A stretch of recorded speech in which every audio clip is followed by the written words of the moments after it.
こんにちは、たつじぃです。今日はですね、伊豆のついさんと、みっちゃんとね、昨日、伊豆の極飯を楽しんできたんですけども、そのままね、伊豆行ったんでは伊豆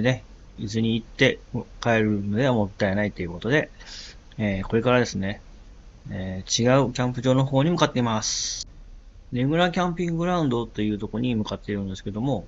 これね、亀ちゃんの動画とかですね、あと、神々さんっていうか、4261H さんの動画でね、たびたび出てくる、富士山と夜景がね、同時に見れちゃうという。同時にって同じ日ね、天気さえ良ければ、両方楽しめて、しかもね、夜景まで見ながらですね、星空も見れるという、そんなね、すごい素敵なキャンプ場の方に今向かっております。いや、本当に楽しみです。で、料理の方も、今日ですね、普通に明日か牛を買いに行って、そのままね、ちょっと軽めに、ご飯と明日か牛で、夜景をね、楽しみながら、キャンプの方ね、ゆっくりしていきたいと思います。ちょうどね、行く道に、伊豆の国で、ミートゼリカ、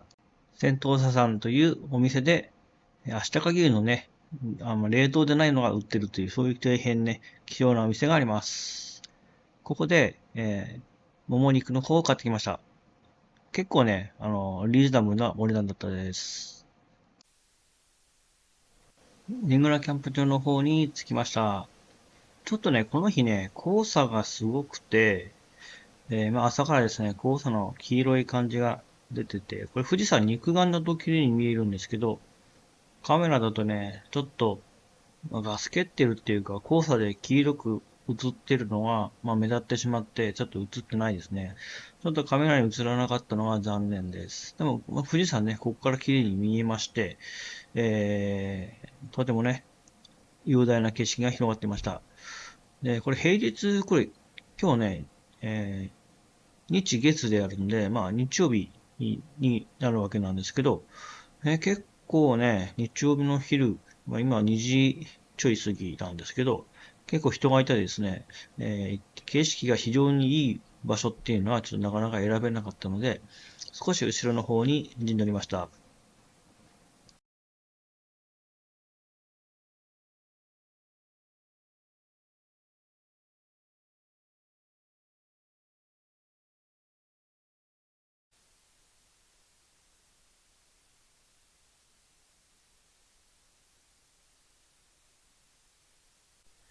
いや、ちょっとね、黄砂で動画の方で富士山が映らないのはちょっと残念なんですけども、ちょっとね、富士山を見ながら、小鍋の方を食べて、お昼はゆっくり過ごしていました。またね、この時ね、ちょっとマイクの配線が切れてしまったのか、音がね、入らなくなってしまったので、今回は、ほぼ音なしで、動画の方を作成しています。ゆっくりね、風景の方を見ながらですね、動画を見てもらえばと思います。もうちょっとね、画角を綺麗にね、今度は撮りたいなと思っています。今、動画を撮るので勉強をしています。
って食べたんですけども、今回ね、価の高いもも肉だったんですけどもね、全然肉の臭みもなくて、肉自体のね、油の香りがすごい強くて、めちゃめちゃ美味しかったです。いや、これね、部位によって多少硬いところもあったん